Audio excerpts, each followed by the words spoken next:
Hello বন্ধুরা, তোমরা সবাই কেমন আছো? তো আজকে একটি নতুন রান্না নিয়ে আমি চলে এসেছি। সবাই এটাকে ছানার কোপ্তা বললেও আমি ছানার বড়া বলি। এটাই আমার কাছে একদম খুব সহজ লাগে। তো যাই হোক, রান্নাটা শুরু করি, তোমরা দেখে নাও। তো এখানে আমি অনেকগুলো ছানা নিয়ে নিয়েছি। ছানাটাকে ভালো করে ম্যাশ করে নিতে হবে।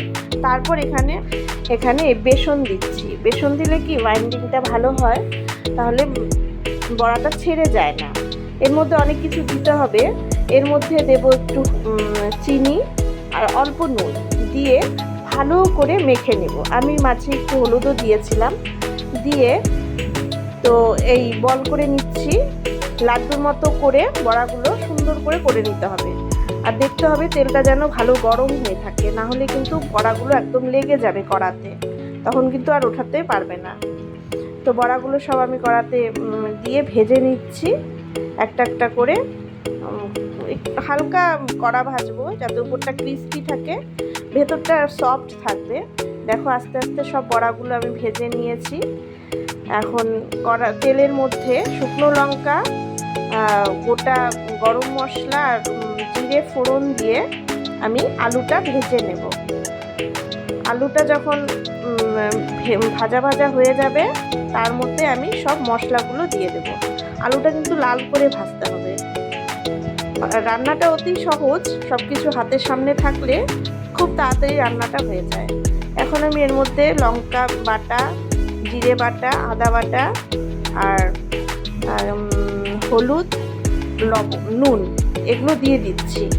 দিয়ে ভালো করে কষিয়ে নেব মশলাটাকে। একটু জিরে বাটাটা একটু বেশি দিতে হবে, কেন কি জল দেওয়ার পর না টেনে যায়। বড়া যখন দেওয়া হয় তখন ঝোলটাকে টেনে নেয় বড়াগুলো। তো মশলাটা তেল ছেড়ে দেওয়ার পর এটার মধ্যে জল দিয়ে দেব।